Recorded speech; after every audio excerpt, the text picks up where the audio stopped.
পৃথিবীতে যেই লোকটা আল্লাহর পাঠানো এই আখেরি কালাম কোরআনে কারিম বাদ দিয়ে কোন জায়গায় হেদায়েত পাওয়ার জন্য ছুটে যাবে, তার নিয়ত যদি ভালো থাকে আল্লাহ নিজে দায়িত্ব নিয়ে তাকে গোমরা বানিয়ে দেবে।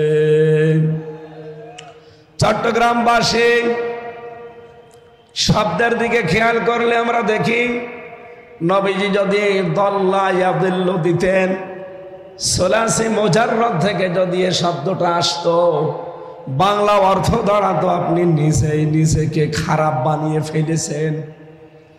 কিন্তু দল্লা ইয়াদিল্লু বাবে ইফআল থেকে আসার কারণে বাংলা অর্থ দাঁড়িয়েছে আপনার হয়তো নিয়ত ভালো ছিল, এমন কোন জায়গায় গিয়েছিলেন ভালো হওয়ার নিয়তে, কিন্তু সেখানে কোরআনে কারিম ছিল না, কোরআনের কর্মসূচি ছিল না। এই জন্যে আল্লাহ নিজে রাগ করে আপনাকে দায়িত্ব নিয়ে আরো গোমরা বানিয়ে দেবেন। বলেন নাউজুবিল্লাহ। কথাটা ওজন কত আপনি এখনো টের পাননি? চট্টগ্রামবাসী খুব খেয়াল করে হাদিসের দিকে মনোনিবেশ করেন। নবীজির কথা ছিল আদাল্লাহুল্লাহ, আল্লাহ নিজে দায়িত্ব নিয়ে তাকে গোমরা বানিয়ে দেবে। যেহেতু হেদায়েত আমি নিজের হাতে করে এখানে নিয়ে আসি নাই, আর এটা আল্লাহ কারো হাতে দেয়নি, কিয়ামত পর্যন্ত কারো হাতে আল্লাহ দেবেও না।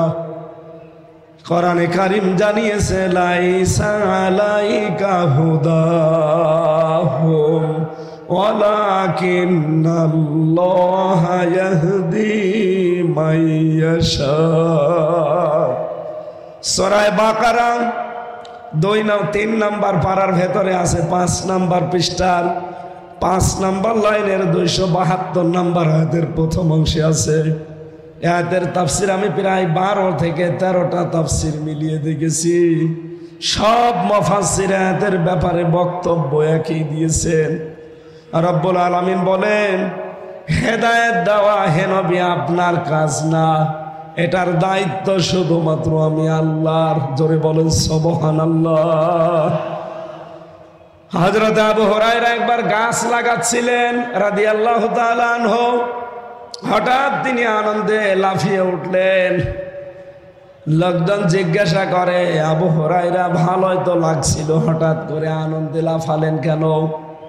হযরত আবু হুরায়রা বলেন, এই কিছুক্ষণ আগামী নরের দরবারে ছিলাম, বিশ্ব নবীর দরবারে থেকে দেখলাম একটা আয়াত নাযিল হয়েছে, ইন্নাকা লা তাহদি মান আহবাবতা ওয়ালাকিন্নাল্লাহা ইয়াহদি মাইয়াশা। আল্লাহ পাক বলেন, হে নবী আপনি যাকে চান ভালোবাসেন তাকে হেদায়েত দিতে পারবেন না, এটা আমি আল্লাহ যাকে ইচ্ছা করি শুধু তাকেই দান করি। এটা নবীজির হাতে যদি থাকতো, আল্লাহর নবী নিজের আত্মীয় স্বজন বংশের লোকদেরকে হেদায়েত গুলো দিয়ে আমার পর্যন্ত হয়তো আসতো না। আল্লাহ যেহেতু নিজের হাতে রেখেছেন, আমার মতো আবু হুরায়রাকে আল্লাহ যে পথ দেখিয়েছেন, এই জন্য আমি আজ আনন্দে হাসতেছি। বলেন সুবহানাল্লাহ। চট্টগ্রামবাসী আমি যে কথাটাই হাদিস থেকে তুলে আনতে চাই, যেখানে কোরআন নেই ওখানে যদি আপনি ভালো হওয়ার নিয়তেও থাকেন, আপনাকে খারাপ বানিয়ে দেবে হামজা। কে? আরো জোরে আর একবার বলেন কে? তাহলে হাদিস থেকে আজকে একটা জিনিস নিয়ে যাওয়া লাগবে বাড়িতে। যেহেতু কণ্ঠটা আমার বসা, চাপ দিয়ে কথা বলা যাচ্ছে না, আপনারা সবাব জোরে দেবেন। এই দেশে এখন 48,000 পীরের দরবার আছে সরকারি জরিপে, বেসরকারি জরিপে আরো বেশি, আর এই চট্টগ্রাম বিভাগে এগুলো আরো বেশি।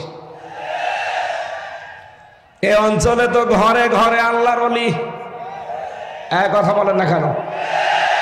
ঘরে ঘরে পীর সাহেব। পুরুষ মানুষ শুধু পীর দাবি করে শেষ হয়ে যায় না, মহিলারাও নাকি পীর। ওটা পীর আম্মা, মহিলা পীর। আমি পীর হতে নিষেধ করি না। পীর তো ভালো জিনিস, পীর মানে উস্তাজ, পীর মানে শিক্ষক, পীর মানে মুআল্লিম। আপনি যেটা জানেন না, যিনি জানে তার কাছে জেনে নেবেন, এইটার নাম পীর। এটার নাম কি? অধ্যক্ষ মোহাম্মদ আবু তাহের, আপনি যেটা জানেন না, ওনার যে বিষয়ে জ্ঞান আছে ওনার কাছে জেনে নেবেন, উনি আপনার পীর। ওনাকে পীর মানেন তো? এক কথা বলেন না কেন? এই হিসাবে 48,000 না 48 লক্ষের উপরে পীর হয়ে যাবে না? এজন্য পীর জিনিস ভালো, কিন্তু ব্যবহারটা আমরা খারাপ করে ফেলেছি অনেকে। আজ বাংলাদেশের মানুষের স্বভাব, যে জিনিস যত ভালো বের হয় খুব তাড়াতাড়ি এই দেশের মানুষ তার নকল তাড়াতাড়ি বের করতে পারে। পীর তো ভালো জিনিস, এদেশে ইসলাম নিয়ে এসেছে পীর সাহেবরা। বাইজিদ বোস্তামি চট্টগ্রামের রহমতুল্লাহ আলাই, সিলেটের শাহজালাল রহমতুল্লাহ আলাই, আমার খুলনা বিভাগের খান জাহান আলী রহমতুল্লাহ আলাই, এই মানুষগুলো এই দেশে ইসলাম নিয়ে এসেছিলেন। তারা তো ভালো, কিন্তু এই জিনিসকে পুঁজি করে অনেকে আজ হাজারো দরবারের ব্যবসা করে খাচ্ছে। এই জন্য ওই সমস্ত দরবারে গেলে, বিশেষ করে চট্টগ্রামের বাইতুল শরফ মরহুম মাওলানা আব্দুল জব্বার রহমতুল্লাহ আলাই, আমি তার জীবনী পড়েছি। ওই সমস্ত সময় তাদের দরবারে আসলে তারা কোরআন তুলে দিত। আল্লাহর এই কোরআন পড়েন, বসেন, আল্লাহকে পেয়ে যাবেন। কিন্তু আমরা আশ্চর্যের সাথে লক্ষ্য করে দেখছি, এই 48,000 দরবারের পরবর্তীতে যারা এ দরবারগুলো এখন দায়িত্ব পেয়েছে, তাদের বংশধর, তাদের সন্তানাদিরা এখনো অনেকে আর কোরআনের উপরে নেই। হাদিস ছিল কি, কোরআন যেখানে নেই ওখানে যদি আপনি ভালো হওয়ার নিয়তেও যান, আপনাকে খারাপ বানাবে কে? এই জন্য এই সমস্ত দরবারগুলোতে মানুষ কিন্তু ভালো হওয়ার নিয়তে আমরা যাই, কিন্তু অধিকাংশ জায়গায় দেখি ভালো হওয়ার পরিবর্তে মানুষ আরো খারাপ হয়ে যায়। আমি নাম ধরে বলছি আপনাকে সরাসরি জানার জন্য। এই বাংলাদেশে হাজার হাজার দরবারের ভেতরে অন্যতম একটা দরবার রাজার কুতুববাগ। এই কথা বলেন না কেন? দেওয়ানবাগ। ওদিকে ফরিদপুরের আটরশি, সুরেশ্বরী, চন্দ্রপাড়া, আমার কুষ্টিয়ার লালনের মাজার, এই চট্টগ্রাম, সিলেট, বরিশাল, এ সমস্ত বিভাগ থেকে মানুষেরা দলে দলে পালে পালে কুষ্টিয়ার লালনের মাজারে যায়। আপনারা যান তো ভালো হওয়ার নিয়তে, যে ওখানে আল্লাহর ওলি শুয়ে আছে লালন শাহ, কিন্তু ওখানে কোরআন চলে না, কোরআনের কোন কর্মসূচি ওখানে নেই। ওখানে সব হয় প্রকাশ্য শিরিক, কুফরি আর বেদাত। সারা বাংলাদেশ সহ বিশ্বের আমি যতগুলো জায়গার খবর জানি, গাঁজা খেলে পুলিশে ধরে না আমি পাইনি, কিন্তু লালনের মাজারে পুলিশ পাহারা দিয়ে গাঁজা খাওয়ায়। পৃথিবীতে আমার মনে হয় একটাই একটা নিরাপদ জায়গা যেখানে পুলিশ পাহারা দিয়ে গাঁজা খাওয়ায়। এই জায়গায় মানুষ যাচ্ছে ভালো হওয়ার নিয়তে, ভালো হওয়ার পরিবর্তে মানুষ আরো খারাপ হয়ে যাচ্ছে। এই কারণে আগে বিড়ি খেত না, এখন বিড়ি খায়। আগে গাঁজা খেত না, এখন গাঁজা খায়। এই কথা বলে না কেন? কেন? কারণ কোরআন নেই। তুই ওখানে গেলি কেন? বলেন বলেন। সুতরাং এই বাংলাদেশে 48 না 48 লক্ষ যদি দরবার তৈরি হয়, যেই দরবারে কোরআন নেই, কোরআনের কর্মসূচি নেই, ওই দরবার যদি আমার বাবাও তৈরি করে, ওই দরবারে আমি আজকে থেকে নেই। কারা কারা সিদ্ধান্ত নিয়ে বাড়ি যেতে পারবেন দেখি? হাত তোলেন মুসলমান। লিল্লাহে তাকবীর।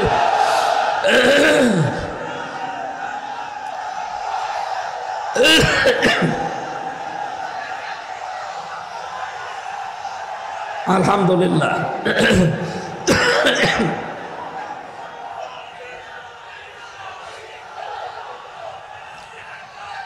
আমার ভাইরা,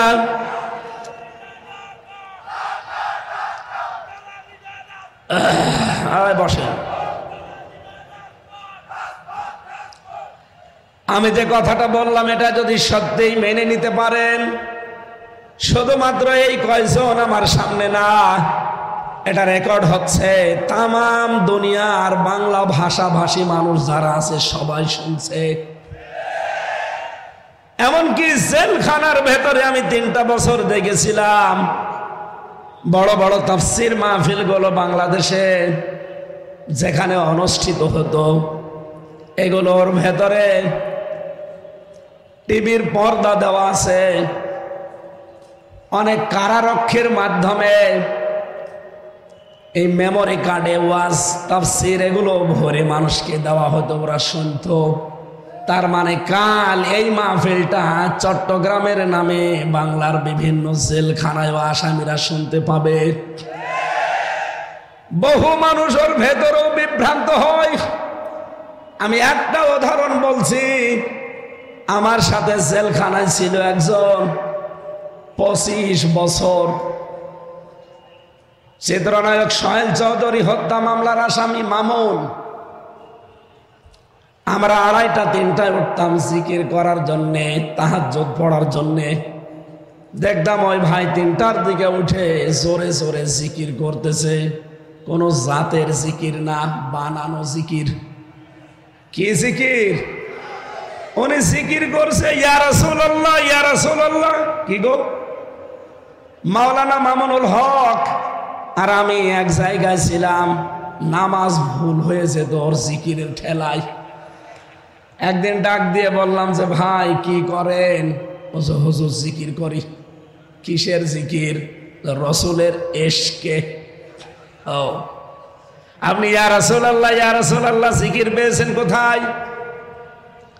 বলছে আমার এই জেলখানায়, আমার রুমে একজন সবুজ পাগড়ি মাথায় দেওয়া মাইজ ভান্ডারী বাবার মুরিদ এসেছিল, উনি আমাকে এই জিকির শিখিয়েছে যে তাড়াতাড়ি যদি বের হতে চান তাহলে ইয়া রাসূলুল্লাহ জিকির করেন। মাওলানা মামুনুল হক আর আমি 2জন বললাম যে ভাই ইয়া রাসূলুল্লাহ বলে কোনো জিকির নেই, জিকির একটা ইবাদত। রাসূলের নামে আপনি দরুদ শরীফ পড়তে পারেন, কিন্তু জিকির যদি করতে হয় এই পৃথিবীতে একমাত্র করা লাগবে আমার আল্লাহর নামে। কোরআনে কারীম জানিয়েছে ওয়াল্লাযীনা লা ইয়াদউনা মা'আল্লাহি ইলাহান আখার। সূরা ফুরকান 68 নম্বর আয়াতের প্রথম অংশে আছে, রব্বুল আলামিন বলেন রহমানের বান্দা তো তারা যারা আল্লাহর সাথে অন্য কাউকে ডাকে না। চট্টগ্রামবাসী, সারা বাংলাদেশের 64 জেলাতে আমার এই ছোট্ট জীবনে আমার যাওয়া আছে। আমি দেখেছি সবচাইতে বেশি জিকিরের নামে ভণ্ডামি হয় চট্টগ্রাম বিভাগে। জিকির একটা ইবাদত, এইটা নিয়ে পাগলামি শুরু হয়েছে। আপনি আল্লাহ বাদে কারো নামে জিকির করতে পারবেন না। এই কথা বলেন না কেন? এই যে ফেনী, কুমিল্লা, ব্রাহ্মণবাড়িয়া কোন বিভাগে? চট্টগ্রাম। বলেন বলেন, এখান থেকে জিকির গুলো বেশিরভাগ আবিষ্কার হয়। এরা আল্লাহর নামে কিছুক্ষণ জিকির করার পরে দেখি জিকির করে ইয়া রাসূলুল্লাহ, ইয়া আলী বাবা, দয়াল বাবা, কেল্লা বাবা, ফতে বাবা, শাহ আলী বাবা। সাবধান মুসলমান, এদের পরবর্তীতে 69 নম্বর আয়াত, ইউদাআফ লাহুল আযাবু ইয়াউমাল কিয়ামাহ। আল্লাহ পাক বলেন আমার নামে জিকির করে আর পাশাপাশি অন্য কাউকে যারা জুড়ে ডাকে তাদের শাস্তি হবে ডবল। এদের লাইভ চলছে, আমি জানি ওনাদের কানেও যাচ্ছে। ও চট্টগ্রামের মুসলমানেরা, আপনার হাতে পায়ে ধরে বলছি, আমি আপনাকে বাঁচাতে চাই। আমি কোরআন দিয়ে দলিল দিয়েছি। আপনি যে বাবার কথা মতো জিকির করেন, উনি যদি কোরআনের দলিল দিতে পারে, আমি আজকে আয়াত পড়বো না, আর বাদ দিয়ে দেব। কিন্তু আপনাকে কোরআনের দলিল দেওয়া লাগবে। কথা বলেন ঠিক কিনা? কিসের কেল্লা বাবা, কিসের ফতে বাবা, কিসের শালি বাবা? কোন বাবার নামে দুনিয়ায় জিকির নেই। জিকির হবে কার নামে? এমনকি লাভ ফাল দেওয়া জিকিরে নেই। জিকির হবে মনে মনে, কান্না জড়িত কণ্ঠে, মৃদু আওয়াজ দিয়ে, আবেগ দিয়ে। সূরা আরাফের 205 নম্বর আয়াতে 6 নম্বর আয়াতে আল্লাহ দলিলগুলো দিয়েছেন, আর আপনি বানিয়ে নিয়েছেন। এত জোরে জোরে লাফান, ফেরেশতারা পর্যন্ত আশ্চর্য হয়, আসলাম কোন দেশে। সাবধান, আজকে থেকে আর জিকির করা যাবে না আল্লাহ বাদে অন্য কোন নামে।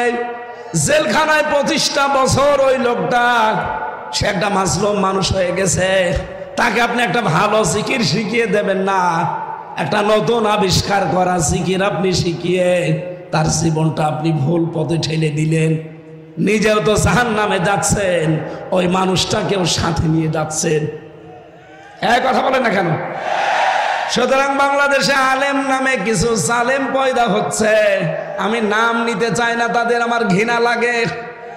এই মানুষগুলো আসিয়ালি বাবা, শালি বাবা, কেল্লা বাবা, ফতে বাবার নামে জিকির করে আপনাদেরকে দিয়েও করায়। ওরা জাহান্নামে যাচ্ছে, যাক, ওদের শাস্তি হবে ডবল। আপনি আমি ওদের সাথে যেতে চাই? বলেন।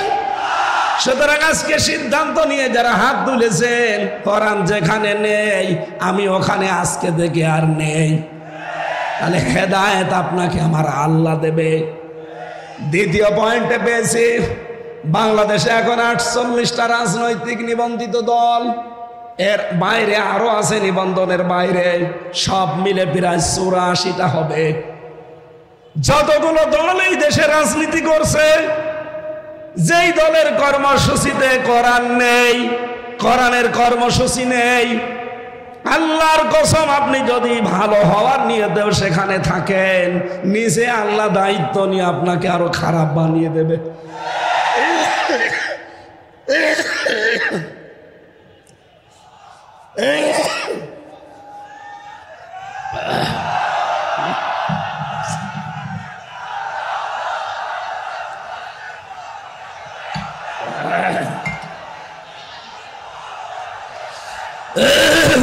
ঠিক আছে, বীর চারতলাবাসী, আজকে থেকে এখনই সিদ্ধান্ত পরিবর্তন করা লাগবে। আমি আমার বাবার কথা বলছি না, আল্লাহর কসম আমি আমার ঈমান থেকে কথা বলছি। সুতরাং এই দেশে যেই রাজনৈতিক দলের কর্মসূচিতে কোরআন নেই, ওখানে যদি আমার বাবাও দলের প্রতিষ্ঠাতা হয়, আমি ওখানে যদি যাই আমাকে খারাপ বানিয়ে দেবে কে? সুতরাং আমি আমার বিশাল আখিরাত নষ্ট করতে চাই না। যেই দলে কোরআন নেই ওই দলে আমি নেই। কারা মন থেকে রাজি আছেন দেখি? লিল্লাহি তাকবীর। এই দেখেন তো, হাত তোলেনি কে? দেখেন।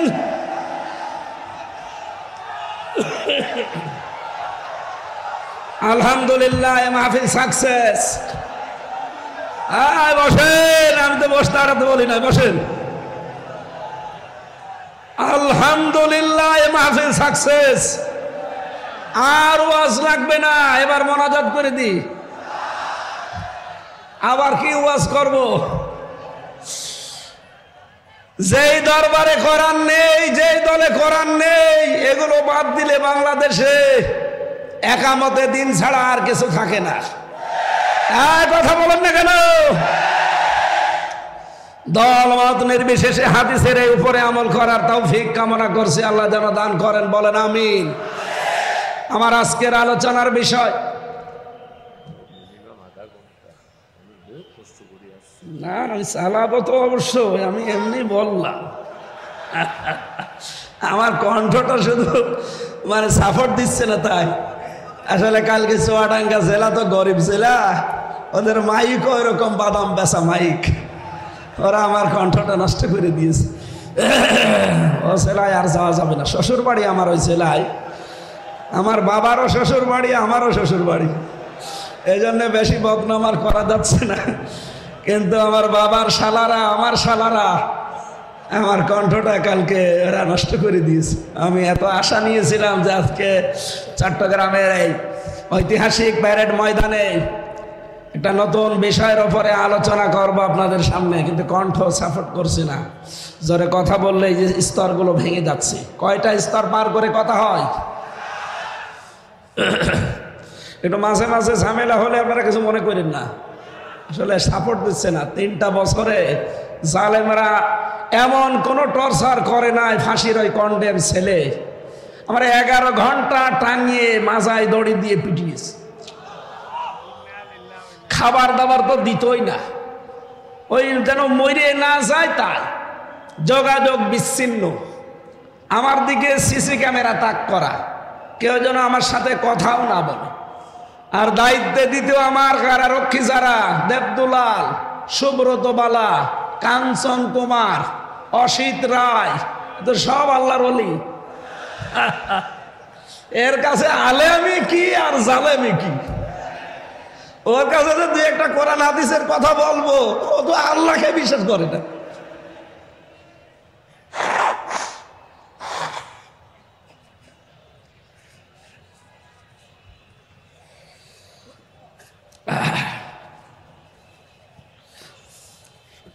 যেখানে ভূতের ভয় সেখানে রাত হয়, এমনি 5-6 দিন আছি জ্বরে, এরপরে আবার এই বড় অনুষ্ঠানটা আমার কপালে পড়ে গেছে।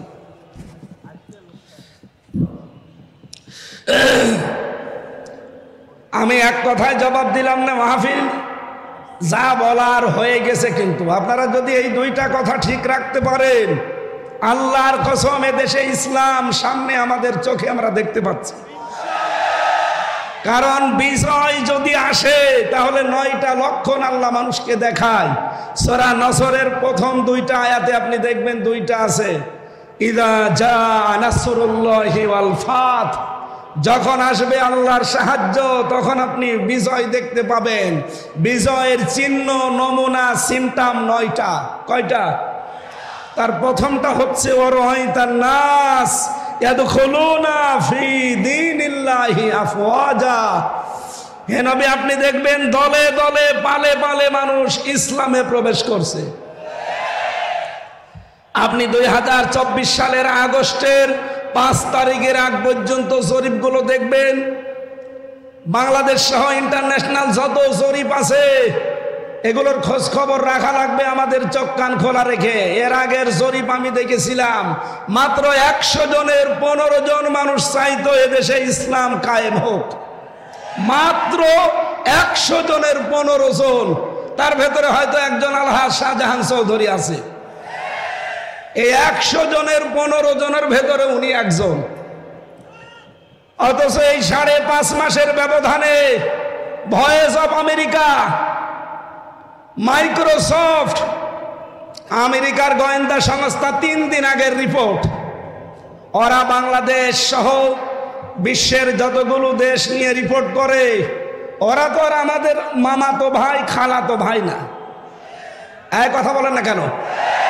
কোরআনের বর্ণনা, লাতাজিদান্না আশাদ্দান নাস আদাওয়াতাল লিল্লাযিনা আমানুল ইয়াহুদা ওয়াল্লাযিনা আশরাকু।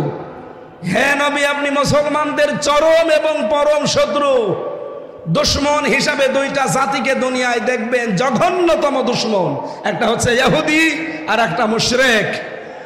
ইহুদি তো আছেই, মুশরিক বলতে এখানে খ্রিস্টানরাও, কারণ তারা 3 খোদায় বিশ্বাসী।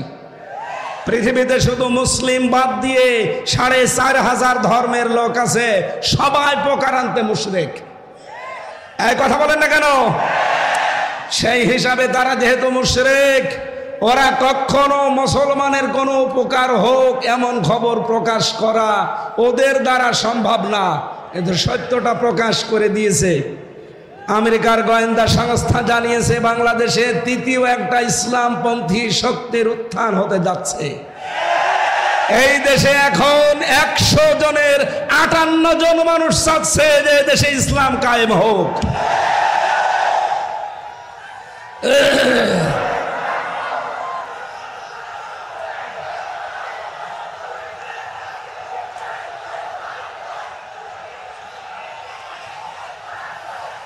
আলহামদুলিল্লাহ। সেই হিসাবে আমি বিশ্বাস করি সূরা নসরের এই 2 নম্বর আয়াত 100 ভাগ। আপনারা না 98 ভাগ? কত ভাগ? ফি দীনিল্লাহি আফওয়াজা, দলে দলে পালে পালে মানুষ ইসলামে প্রবেশ করবে। আগে আলহাজ শাহজাহান চৌধুরী যদি কুষ্টিয়ায় যেতেন খুব বেশি হলেও 200 থেকে 500 মানুষ হতো। এখন শাহজাহান চৌধুরী কুষ্টিয়ায় যাক, আমিরে জামাত ডক্টর শফিকুর রহমান কুষ্টিয়ায় যাক, চরমনায়ের পীর সৈয়দ রেজাউল করিম সাহেব যাক, 200-500 না, 2 থেকে 5 লাখ মানুষ কমপক্ষে হবে, কোনো ব্যাপারই না। এটা আফওয়াজার ভেতরে পড়ে না। মাত্র 5 মাসের ব্যবধানে যদি অবস্থা আল্লাহ তৈরি করে দেয়, আর 5 মাস যেতে দেন। এই জন্য সৈয়দ মুফতি রেজাউল করিম হাফিজাহুল্লাহ 3 দিন আগে উনি সাংবাদিকদেরকে জানিয়েছেন যে নির্বাচন 1 থেকে 1.5 বছর পর হোক, অসুবিধা নেই। পেছন দিক থেকে দেখলাম একজন জামা টেনে ধরছে।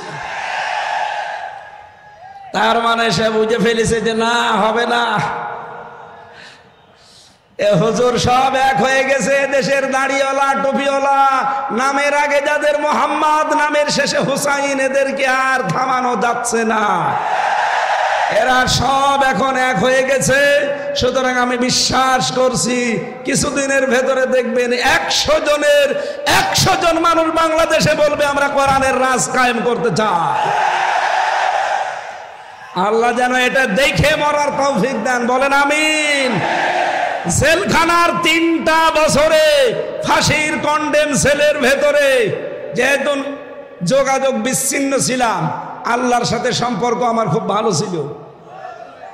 24টা ঘন্টায় কোনো কাজ নেই। বই পড়ার জন্য কারারক্ষীকে বললে যেহেতু দেবদুলাল এনে দিত বঙ্গবন্ধুর আত্মজীবনী, ও ছাতা পড়ে আমি করবো কি? বলতাম যে স্যার একটু বই এনে দেন। একদিন নিয়ে এসে দিল বঙ্গবন্ধুর ছেলেবেলা। আমি বললাম এটা লাগবে না। তারপরের দিন বললাম, উনি নিয়ে এসে দিল বঙ্গবন্ধুর চীন সফর। স্যার আর বই নেই? হ্যাঁ আছে, নিয়ে আসেন। এরপরে নিয়ে এসে দিয়েছে বঙ্গবন্ধুর আত্মজীবনী। একদিন রাগ করে বলে ফেললাম যে বই নিয়ে আসার আর জায়গা পান না, আমার ফাঁসি চাই, এই বইটা নিয়ে আসতে পারেন না? এই বই পড়তে নেই। পড়তে নেই কেন? ওইটা নিয়ে আসেন। আমি মেজর ডালিম বলছি ওই বইটা নিয়ে আসেন। আপনি যেহেতু অন্য ধর্মের মানুষ, আপনি তো আনবেন না। তো অন্তত কোনো মুসলমান কারারক্ষীকে বলেন সে যেন একটা তাফসির আমারে এনে দেয়। আল্লাহর ইশারা এনে দিয়েছে ফি জিলালিল কোরআন আর তাফহিমুল কোরআন। আমি যেই 2টাকে সবচাইতে বেশি ভালোবাসি। 3টা বছর মাওলানা মামুনুল হক, মাওলানা শাকাওয়াত হোসেন রাজি আর মুফতি নূর হোসাইন নুরানি হাফিজাহুল্লাহ 3 জন আলেম আমার পাশে ছিল।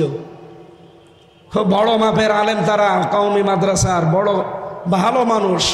অনেক অবদান আমার এই 3 বছরে তাদের জীবনে আর আছে। আমি তাদের কাছে ঋণী হয়েছি, তাদের কাছে অনেক কিছু পেয়েছি, বিশেষ করে আরবি গ্রামার। আমি কোরআনের সাথে তাফসিরের সাথে মিলিয়ে মিলিয়ে যেগুলো পেয়েছি, 3টা বছর আল্লাহকে আমি একটা কথাই মনে হয় বেশি বলেছি, আল্লাহ জীবনে আমি কিচ্ছু চাই না, কোনোদিন বের হতে পারবো কিনা তাও জানি না। কারণ জালেম যে এইভাবে পড়ে যাবে কেউ কল্পনাও করে না। আমার একটাই দোয়া ছিল, মাবুদ যদি বাইরে কোনো দিন যেতে পারি, অল্প সময়ে মেন কথাগুলো তোমার বান্দাদের সামনে সহজ সরল ভাষায় যেন বলতে পারি, সেই তৌফিক আমাকে দিও। আর আমি চর্ম চোখে যেন দেখে মরতে পারি যে 56,000 বর্গ মাইল এই কালাম দিয়ে চলছে।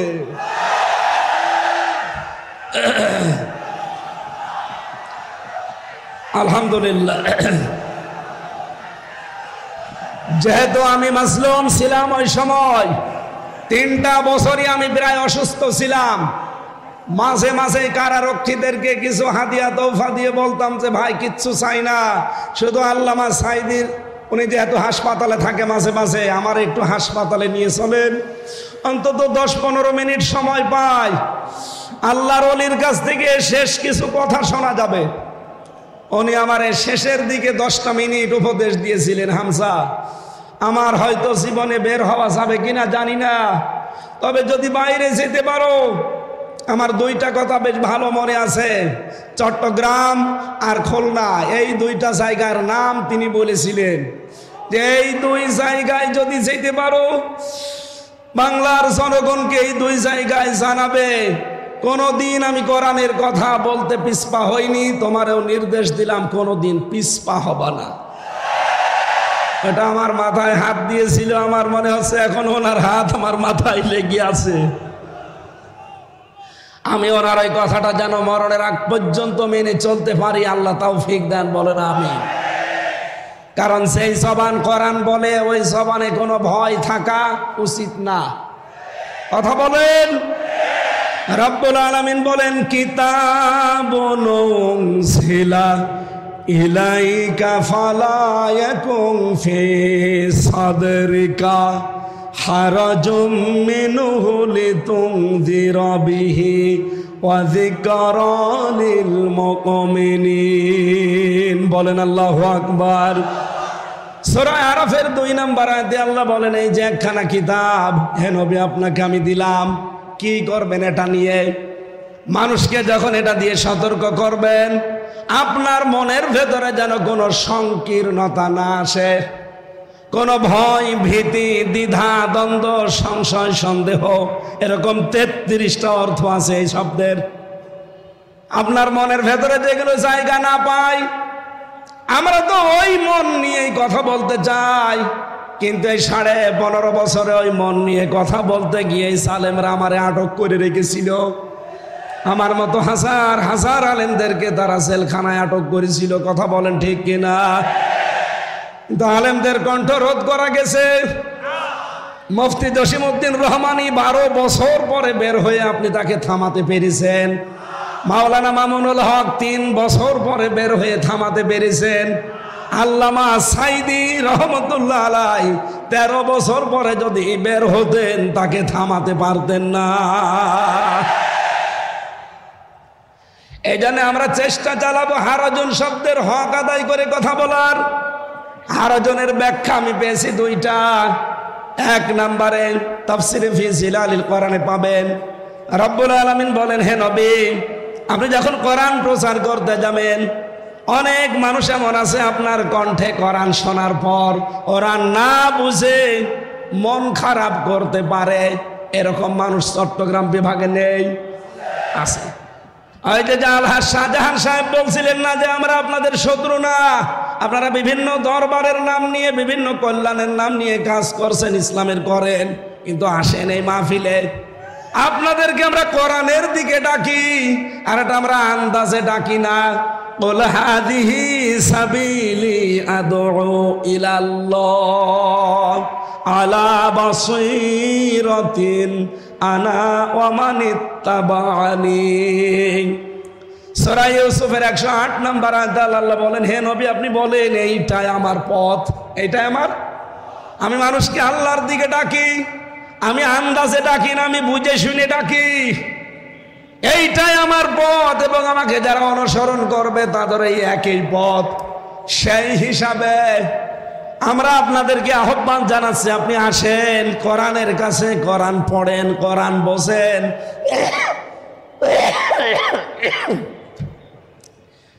কিন্তু হারাজন শব্দের ব্যাখ্যাটা মিলে যায়। অনেক মানুষ দেখি না বুঝে না জানার কারণে আন্দাজে আমাদের উপরে মন খারাপ করে। আপনার সাথে আমার জমি জায়গা নিয়ে কোনো ভেজাল আছে? টাকা পয়সা নিয়ে ভেজাল আছে? বলেন বলেন।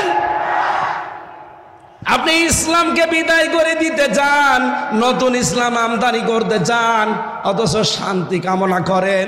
কিয়ামত হয়ে যাবে, কিয়ামত হয়ে যাবে, আপনি শান্তি পাবেন না।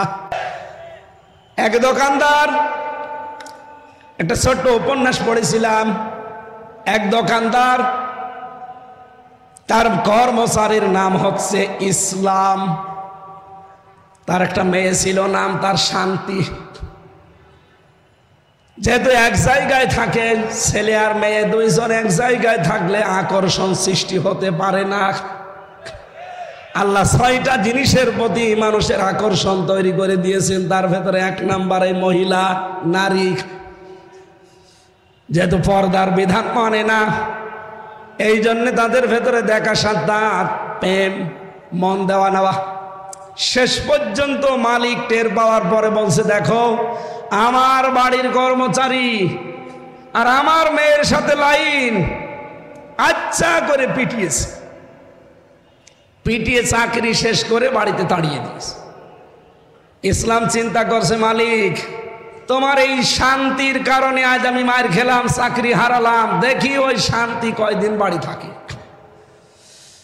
চট্টগ্রাম রেল স্টেশনে যে মোবাইলে কল দিয়েছে, শান্তি তুমি কোথায়? বাড়িতে। তাড়াতাড়ি চলে আসো চট্টগ্রাম রেল স্টেশনে, পালানো লাগবে। শান্তি ওর কথা মতো এসেছে, নিয়ে পালিয়েছে দুইজন আল্লাহর রাস্তায়। নাউজুবিল্লাহ, এটা কি আল্লাহর রাস্তা?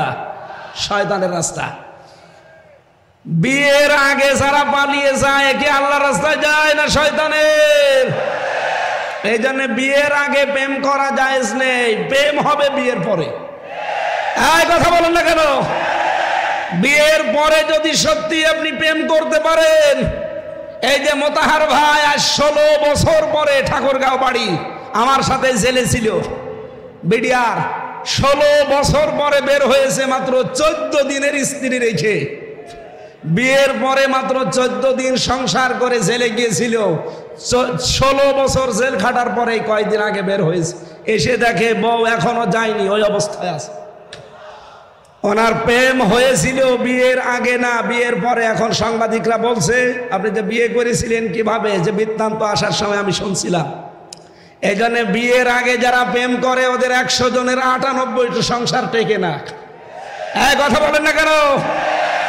বিয়ের পরে যাদের প্রেম হয় ওদের 100 জনের 98টা সংসারই টিকে যায়। এর দৃষ্টান্ত এই যে মোতাহার আলী বিডিআর ভাই, পালিয়েছে দুইজন। সকালবেলা দেখে মেয়ে বাড়ি নেই, শান্তি। দোকান খোলা বাদ দিয়ে রাস্তায় চিল্লাচ্ছে, আমার শান্তি গেল কোথায়, আমার শান্তি গেল কোথায়? এলাকার লোকজন বলছে, কি হয়েছে? বলে আমার শান্তিকে খুঁজে পাওয়া যাচ্ছে না। লোকজন বলে, আপনি চিল্লাচ্ছেন, দাঁড়ান, শান্তি খোঁজ করার আগে বলেন আপনার বাড়ির কর্মচারী সেই ইসলাম কোথায়? ওকে গতকাল আমি পিটিয়ে বের করে দিয়েছি, বিদায় করে দিয়েছি। লোকজন বলে, আপনি কি পাগল না মাথা খারাপ? ইসলামকে পিটিয়ে ঝাঁটিয়ে বিদায় করে দেওয়ার পরে আপনি শান্তি তালাশ করেন? ইসলাম যেখানে শান্তি সেখানে। আজ আপনি ইসলাম যেটা আসল ওইটা বাদ দিয়ে নতুন ইসলাম আমদানি করে বিভিন্ন দরবার কায়েমের মাধ্যমে চালিয়ে যাচ্ছেন। যখন তাফসির করা হয় ওইগুলো টেকে না, তখন আপনার মন খারাপ হয়। এই কথা বলুন, আপনি শান্তি দিতে পারবেন না, আরো অশান্তির দাবানল ওখানে জ্বলবে। হারজনের দ্বিতীয় ব্যাখ্যা পেয়েছি।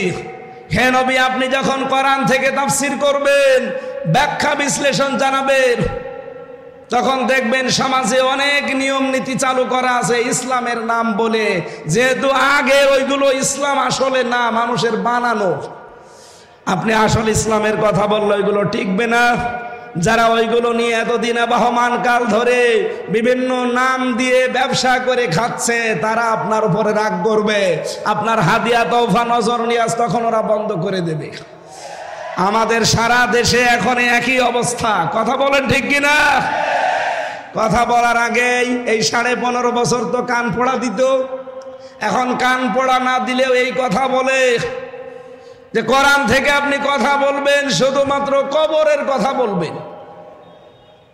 আরে ভাই, আপনি যে কবরের কথা বলার জন্য আমার কানের কাছে মুখ নিয়ে বলেন, কবরে তো সর্বপ্রথম শুরু হবে 3টা রাজনীতি।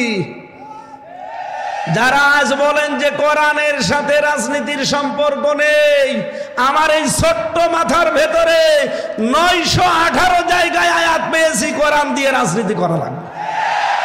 আমার চাইতে যারা বড় বড় মাথা নিয়ে বসে আছে ওনারা আরো বেশি পাবে। সুতরাং এই কথাগুলো যারা বলেন আমার মনে হয় তারা কোরআন মানে কি তাও জানে না। ওদের পেটে যদি আপনি বোম মেরে বলেন যে কোরআন মানে কি বলেন তো বলতে পারবে না। আমার যতটুকু বিশ্বাস যারা কোরআনের কথা শুনলে শুধু রাজনীতির গন্ধ খোঁজেন, এখন নতুন নতুন করে কিছু মানুষ তৈরি হচ্ছে, আগামীকাল যিনি আসবেন তার পেছনে অনেকে অলরেডি লেগে গেছে। বিশেষ করে আমার চুয়াডাঙ্গার একজন, চাঁপাইনবাবগঞ্জের স্বামী স্ত্রী 2 জন, কিশোরগঞ্জের এক আল্লাহর ওলি, আগে ছাত্রলীগের সভাপতি ছিল, হাসিনা নমিনেশন দেয়নি, তাড়িয়ে দিয়েছে, বাধ্য হয়ে এখন খয়রাতি আর একটা দলে যোগ দিয়েছে। এই 4 জনের কথা সারা বাংলাদেশে আমি শুনতে পাচ্ছি। মিজানুর রহমান আজহারীর নাম ধরে ধরে বিষদগার চালাচ্ছে। ডক্টর মিজানুর রহমান আজহারীর নামে জামাতের প্রোডাক্ট বলার কারণে আল্লাহ একজন জাহান্নামের কীট জাহান্নামে পাঠিয়ে দিয়েছে। এই কথা বলেন না কেন?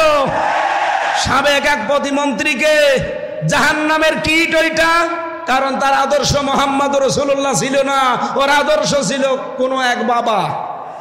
এই কথা বলেন না কেন? সাফ কথা বলছি, বাংলাদেশে যার আদর্শ বিশ্ব নবী নয়, আপনি মরে গেলে বিনা হিসাবে বিনা বিচারে জাহান্নামে যাবেন। বিচারও লাগবে না, হিসাবও লাগবে না। আমি বানিয়ে বলছি। সূরা হুদ 12 নম্বর পারা 12 নম্বর পৃষ্ঠার 1 নম্বর লাইনের 98 নম্বর আয়াত, ইয়াকদুমু কওমাহু ইয়াউমাল কিয়ামাতি ফাআওরাদাহুমুন নার ইলা আখির আয়াত।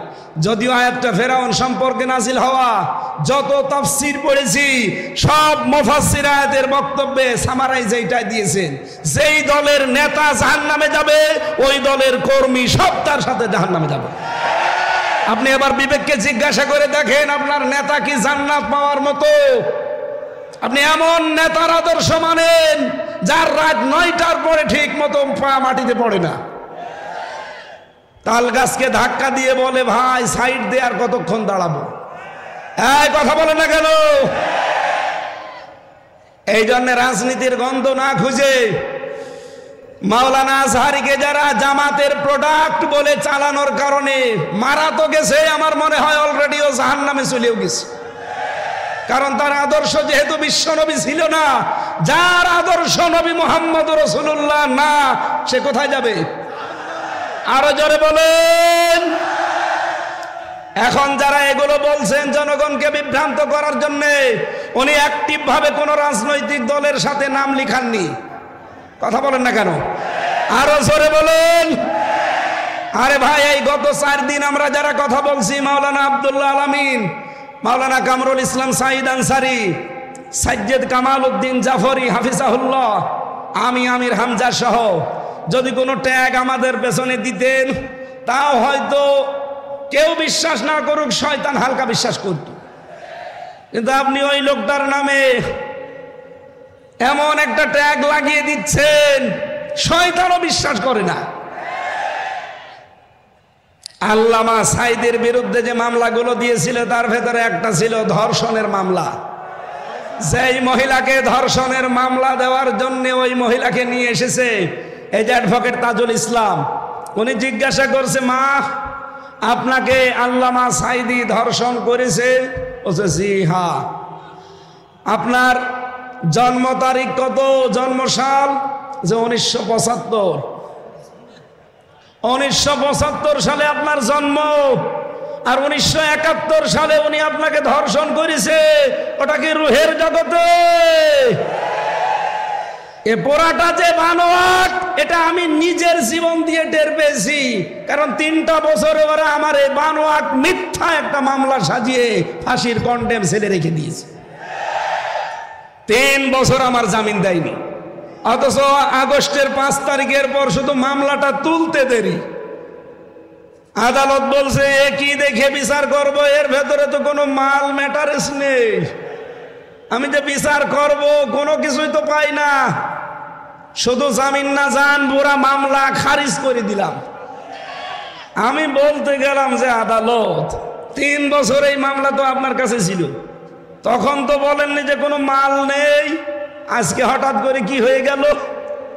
এইটাই বলতো, হুজুর আমার কিছু করার নেই, আমার হাত বাঁধা ছিল। হ্যাঁ, কথা বলেন না কেন? আজকে আমার হাত খোলা আছে, আজ আমি ন্যায় বিচার করতে পারছি। আমরা বলতে চাই, এই দেশে 1628টা চেয়ারে দায়িত্বে ছিল যারা, সবগুলো জালেম আর জালেমদের দোষর। একটাও যেন কোনো চেয়ারে আর থাকতে না পারে। প্রত্যেককে ওখান থেকে নামিয়ে দেন এই জালেম এবং জালেমদের দোষর হওয়ার কারণে। এখানে বৈষম্যের শিকার ছিল এই 17 বছর যারা, তাদেরকে বসান। এই কথা বলেন না কেন? এবং এই 1628টা চেয়ারে যারা বসবে, তাদের প্রত্যেকের হাত আমরা দেখতে চাই আবু সাইদের মতো এভাবে খোলা থাকবে। কারা কারা এটা চান দেখে?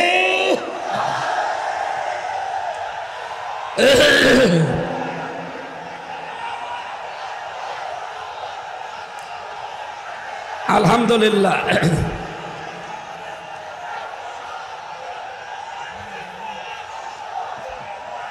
হ্যাঁ, এবার বসেন। আমি তো দাঁড়াতে বলি না, বসেন বসেন। আমাদের আজকের আলোচনার বিষয় আমি আরম্ভ করছি। যেহেতু হারাজন শব্দের ব্যাখ্যা বলছিলাম যে নির্ভীক হয়ে কথা বলা লাগবে। কে বেজার হবে, কে খুশি হবে, ওটা আমার দেখার দরকার নেই। আমি দেখতে চাই আমার আল্লাহ কি বলেছে, রাসূল কি করেছে। এ কথাটা বলেছিলেন 20 শতাব্দীর একজন মুজাদ্দিদ। এই যে এই বইটায় যার ছবি দেখতে পাচ্ছেন, মাওলানা সাজ্জেদ আবুল আলা মওদুদী রহমতুল্লাহ আলাইহি, তার এই কথাটা বিশ্বের হাজার হাজার লক্ষ লক্ষ মানুষের কলিজায় লেগেছে। যে আমি ইসলাম মানতে গিয়ে কোনোদিন দেখিনি যে বাবা কি বলেছে, দাদা কি করেছে, পীর সাহেব কি বলেছে, না, আমি দেখতে পেয়েছি আল্লাহ কি বলেছে, রাসূল কি করেছে। আমরা তার এই কথাকে সামনে নিয়ে তাফসীরুল কোরআন মাহফিল লিখে দিয়েছেন। আমার তেলাওয়াতকৃত আয়াত সূরা বাকারার 278 নম্বর আয়াতটার উপরে ভিত্তি করে আমরা কথা বলবো।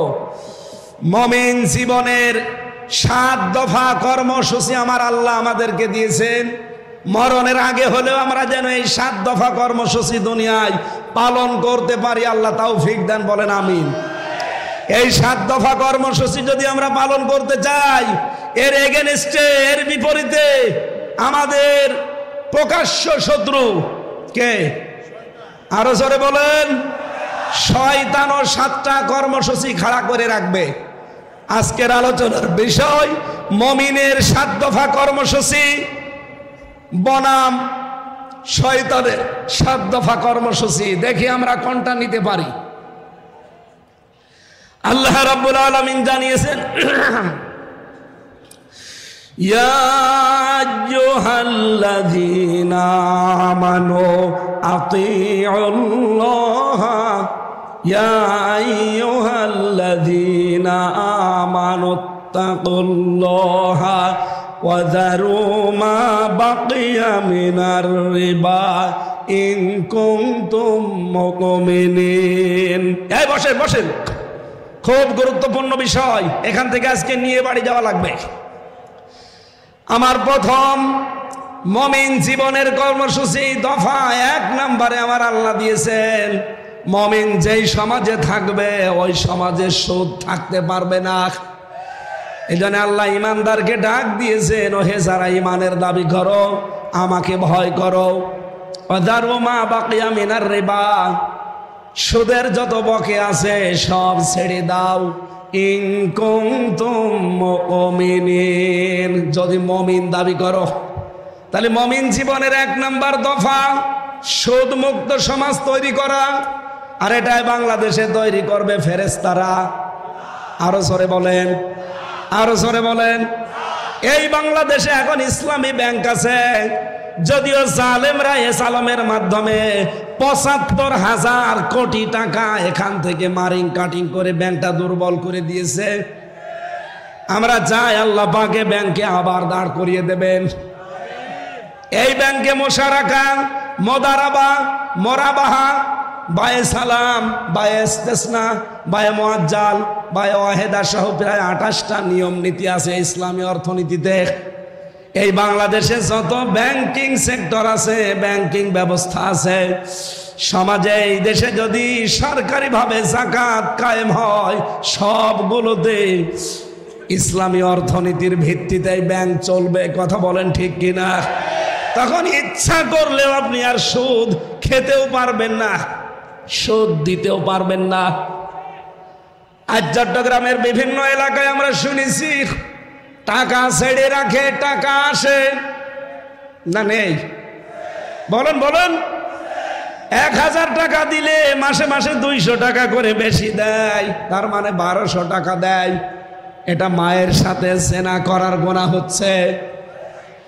চট্টলাবাসী, আজকে থেকে কঠোর সিদ্ধান্ত নেওয়া লাগবে, আগামীর বাংলাদেশ হবে সুদ মুক্ত বাংলাদেশ। এটার জন্য যদি দল করা লাগে, এটার জন্য যদি মিছিল করা লাগে, এটার জন্য যদি মিটিং করা লাগে, এটার জন্য যদি ভোট দেওয়া লাগে, মুমিন জীবনের প্রথম দফা যেহেতু এইটা, এ কাজে আমরা আছি না নেই? আল্লাহ তৌফিক দেন, বলেন আমিন। 2 নম্বরে বেশি দফা, মুসলিম না হয়ে আমরা কেউ মরব না।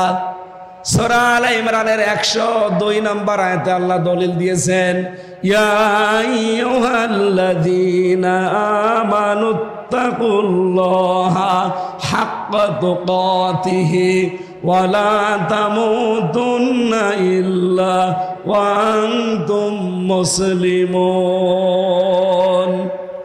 ওহে যারা ঈমানের দাবি করো, আমি আল্লাহকে ভয় করো যেভাবে ভয় করা উচিত, আর তোমরা মরবা না যতক্ষণ তোমরা মুসলমান না হতে পারো।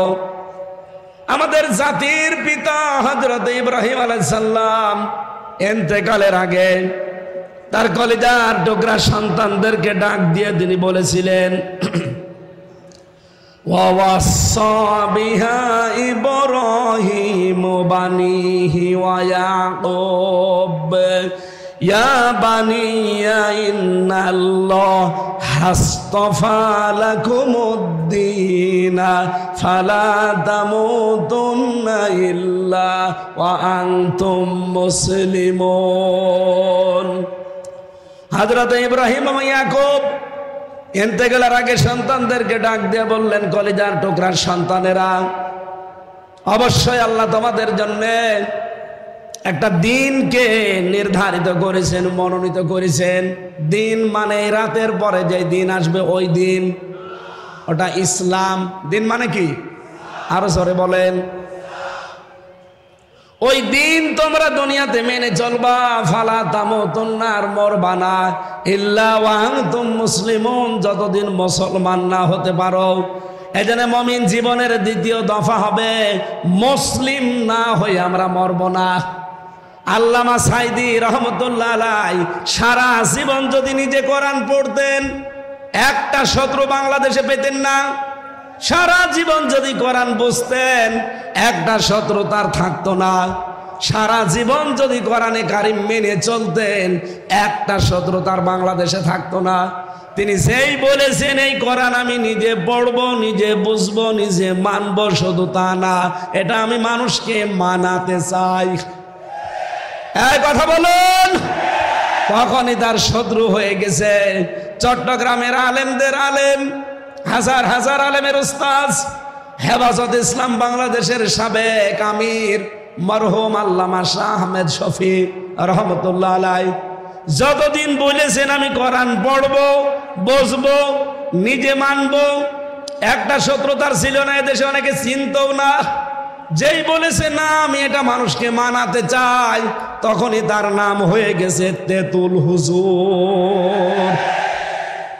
এই জন্য আমাদের এই দেশে আমি মুসলমান না হয়ে মরব না, এই কর্মসূচি হাতে নিলে অবশ্যই কিছুটা কিছু বাধা আসবে। সব বাধা আমি উতরিয়ে যাব, কারণ এটা আমার জীবনের দফা। 3 নম্বর দফায় বেশি ওসিলা ধরতে হবে জিহাদকে। কাকে? সূরা মায়েদার 35 নম্বর আয়াতে দেখবেন, ইয়া আইয়ুহাল্লাযীনা আমানুত্তাকুল্লাহা ওয়াবতাগু ইলাইহিল ওয়াসিলাতা ওয়াজাহিদু ফি সাবিলিহি লাআল্লাকুম তুফলিহুন। বলেন আমিন।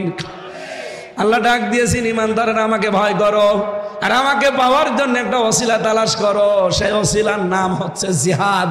নাম কি? তাহলে আশা করা যায় তোমরা সফল হবে। বাংলাদেশে বহু মানুষ এই আয়াতটা নিজের দিকে টেনে টেনে ব্যাখ্যা করে, আমাদেরকে ভুল ইনফরমেশন দেয়। তারা বলতে চায় ওসিলা তালাশ করো মানে পীর ধরো। কোন তাফসিরে আমি এটা পাইনি, ওরা সব বানিয়েছে। ওসিলা শব্দের ব্যাখ্যা পেয়েছি আমি তিনটা। ওসিলা মানে নেক কাজ, ওসিলা মানে কোরআন, ওসিলা মানে 3 নম্বরে নবীর সম্মান। আপনি পীর ধরা লাগবে পেলেন কোথায়? সুতরাং আল্লাহ পর্যন্ত পৌঁছানোর একটাই মাধ্যম আছে উত্তম, সেটা হচ্ছে জিহাদ। আর জিহাদ বলা হয় তাকে অন্যায় যেখানে জিহাদ সেখানে। আজ বাংলাদেশের সবচাইতে বড় অন্যায় আরম্ভ হয়েছে চাঁদাবাজি। সুতরাং চাঁদাবাজি যেখানে, দলমত নির্বিশেষে ঐক্যবদ্ধ হয়ে প্রতিহত করা লাগবে সেখানে। এটার নাম জিহাদ। এইটার মাধ্যমে আল্লাহ পর্যন্ত যাওয়া যাবে। এটা আমাদের জীবনের 3 নম্বর দফা বানানো লাগবে মুমিন জীবনের। 4 নম্বরে বেশি সত্যবাদীদের সাথে থাকা লাগবে। সূরা তাওবা 119 নম্বর আয়াতে আছে, ইয়া আইয়ুহাল্লাযীনা আমানুত্তাকুল্লাহা ওয়া কুনু মা'আস সাদিকিন। ওহে যারা ইমানের দাবি করো আমাকে ভয় করো, আর দুনিয়ায় যারা সত্যবাদী তাদের সঙ্গে থাকো। জোরে বলেন সুবহানাল্লাহ। সত্যবাদী পৃথিবীতে আল্লাহর দৃষ্টিতে তারা, এই দুনিয়ায় যাদের সম্পর্ক কোরআনের সাথে আর কোরআন কায়েমের সাথে। আপনি তাফসিরে ফি জিলালিল কোরআন দেখবেন, এর ব্যাখ্যা আছে। 5 নম্বরের দফা পেয়েছি, সদা সত্য কথা বলা লাগবে। সূরা হাসাবের 70 নম্বর আয়াতটা দেখবেন, ইয়া আইয়ুহাল্লাযীনা আমানুত্তাকুল্লাহা ওয়া কুলু কাওলান সাদীদা। ওহে ঈমানদারেরা আল্লাহকে ভয় করো, আর কথা বললে সোজা সরল সত্য কথা বলো। এ নির্দেশ কার? এই বাংলাদেশে যখনই আপনি এই দফাটা কায়েম করতে যাবেন যে আমি সত্য বই মিথ্যা বলিব না, তখন হাজারো মিথ্যা বিচার বন্ধ হয়ে যাবে। আমি দেখেছি আমার বিরুদ্ধে 4 জন সাক্ষী এনেছিল প্রশাসন। এই জালেম সরকার কুষ্টিয়ার 4 জনকে বানিয়ে সাক্ষী নিয়ে এসেছিল আমার বিরুদ্ধে। তারা সাক্ষী দেওয়ার আগে পিপি তাদেরকে কোরআন শরীফ হাতে তুলে দিল। এটা তুলে দিয়ে বলছে, যাহা বলিব সত্য বলিব, সত্য বই মিথ্যা বলিব না। অথচ এটা যে হাত থেকে সরে গেল দেখলাম পুরা যা বললো সব মিথ্যা কথা। এই জন্য আমার জীবনের দফা বানানো লাগবে এইটা। আমি যদা যা বলবো এখন থেকে সদা সত্য কথা বলবো। কথা বলে না কেন? 6 নম্বরে আমি দফা পেয়েছি, মুমিন জীবনের এইটাই আমার মনে হয় আসল দফা। এখন থেকে বিশ্ব নবী মুহাম্মদ রাসূলুল্লাহকে একমাত্র আদর্শ মানা লাগবে। সূরা হাদীদের 28 নম্বর আয়াতটা আপনি তাফসীর খোলেন, ইয়া আইয়ুহাল্লাযীনা আমানুত্তাকুল্লাহা ওয়া আমিনু বিরাসূলিহি يؤتكم كفلين من رحمته ويجعل لكم نورا تمشون به ويغفر لكم الله غفور رحيم। ওহে যারা ইমানের দাবি করো আমাকে ভয় করো, ওয়া আমিনু বিরাসূলিহি, আর আমার রাসূলের উপরে ঈমান আনো। আই আতিউল্লাহ আতিউর রাসূল। এখানে তাফসিরে হাক্কানির ভেতরে মুফাসসির লিখেছেন রাসূলের উপরে ঈমান আনা মানে তার আদর্শ মেনে চলা। আমি এজন্য আগেই বলেছি আপনাকে জীবনের দফা বানাবেন এইটা। যাদের জীবনে রাসূল ছাড়া অন্য কেউ আদর্শ, আপনি আজকে লিখে নিয়ে যেতে পারেন। মরণের পরে কবরে দিলে বিশ্ব নবীকে যখন দেখিয়ে বলবে মান হাজার রাজুল, আপনি বলবেন লা আদরি, আমি চিনি না। কিন্তু আমি বলতে পারবো হাদা নবিয়্যুনা মুহাম্মাদুর রাসূলুল্লাহ সাল্লাল্লাহু আলাইহি সাল্লাম, কারণ আমি এই জীবনে বিশ্বনবী বাদ দিয়ে কাউকে আদর্শ মানি না। আমাদের সবার জীবনে 6 নাম্বার দফা এখন থেকে থাকার দরকার আছে না নেই? কারা নবী ছাড়া অন্য কাউকে আদর্শ মানেন না তারা হাত তোলেন, লিল্লাহে তাকবীর। আলহামদুলিল্লাহ। বীর চট্টলবাসী 7 নাম্বার দফাটা আমাদের এবার শেষ দফা। এটা মুমিন জীবনের 7 নাম্বার দফা হচ্ছে এখন থেকে আখিরাতের পুঁজি তৈরি করে পাঠাবো। সূরা হাশরের 18 নম্বর আয়াতে আমার আল্লাহ দলিল দিয়েছেন, ইয়া আইয়ুহাল্লাযীনা আমানু তাকুল্লাহা ওয়াল তানজুর নাফসুম মা কদ্দামাত লিগাদ ওয়াত্তাকুল্লাহ ইন্নাল্লাহা খাবীরুম বিমা তা'মালুন। ওহে যারা ঈমানের ভয় করো, আমাকে ভয় করো। প্রতিটি ইমানদারের উচিত আগামীকাল তার কি পুঁজি তৈরি হচ্ছে এটা চিন্তা ভাবনা করে দেখা। আমি বলছি আবার আমাকে ভয় করো, তোমরা যা করো প্রতিটি জিনিসের খবর জানেন কে? এজন্য আমাদের জীবনের শেষ দফা, ফাইনাল দফা, সর্বশেষ দফা, এখন থেকে এইটাই সিদ্ধান্ত নেওয়া লাগবে আগামী দিনের প্রস্তুতির জন্য আমি কি পাঠাচ্ছি। আল্লাহর এক বান্দা চট্টগ্রাম বাজারে মনে করেন বাজার করছে, 100 টাকার নোট দিয়েছে দোকানদারকে। দোকানদার টাকাটা নিয়ে উলট পালট করে বলছে, না এটা চলে না, নিয়ে যান, অন্য দিন দিয়ে যাবেন। যেই বলেছে চলে না, উনি সেন্সলেস হয়ে পড়ে গেছে। লোকজন এসে বলছে, কি দোকানদার, এ বুজুর্গ মানুষটাকে আপনি মারধর করেছেন? বলছে, না, আগে হুঁশ ফিরান। হুঁশ ফিরিয়েছে, সেন্সলেস হয়ে গেলেন কেন? আপনাকে মেরেছে দোকানদার? লোকটা বলে, না, সেন্সলেস হলেন এই টাকাটা দিয়েছিল মানে উলট পালট করে দেখে বলছে এর মাঝে যে লাল দাগ থাকার দরকার ছিল একটা দাগ, ওইটা নেই, এটা অসল টাকা, এটা চলে না। আমি চিন্তা করলাম আমারও তো জীবনের একটা 100 টাকার নোট আছে, তার নাম হায়াত। আমি যদি এখনই মারা যাই, কবরে আমাকে যদি আল্লাহ দিয়ে দেয়, জিজ্ঞাসা করে, বান্দা তোর যে জীবন নিয়ে আসলি এই জীবনটা অসল, এর ভেতরে শয়তানের যে 7 দফা ছিল প্রত্যেকটাই পাওয়া যাচ্ছে। শয়তানের 7 দফার প্রথম দফা, শয়তান চায় মানুষকে শিরকে নিমজ্জিত করতে। যখন পারে না দ্বিতীয় দফায় যায় সে মানুষকে কুফরি করাতে। এটাও যখন পারে না 3 নম্বরে তখন সে মানুষকে দিয়ে বেদাত করায়। আর বাংলাদেশে এটা সবচাইতে বেশি। 4 নম্বরে ও মানুষকে যখন আর পারে না বেদাত করাতে তখন কবিরা গুনার দিকে নিয়ে যায়। এটাও যখন পারে না, যখন বারবার সগীরা গুনাহ করায়। এটাও যখন পারে না তখন ভালো অপেক্ষা নিম্ন কাজ যেটা সেইটা করায়। এইটাও যখন পারে না 7 নম্বরে তখন তাকে কষ্ট আর মুসিবতের ভেতরে ফেলে দেয়। কষ্ট মুসিবতের ভেতরে ফেলে দিয়ে তখন আল্লাহকেও ভুলিয়ে দেয়। মানুষ যখন কষ্ট মুসিবত বিপদের ভেতরে নিজের হাতে নিজে পড়ে যায়, কোনো বিপদ আপদ কিন্তু আল্লাহ মানুষের উপর দিতে চান না, সব আমাদের হাতের কামাই করা।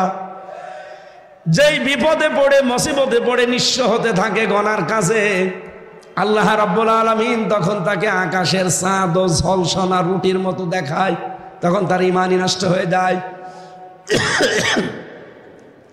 লোকটা ডাক দিয়ে বলছে, আমি চিন্তা করলাম আমারও তো একটা 100 টাকার নোট আছে।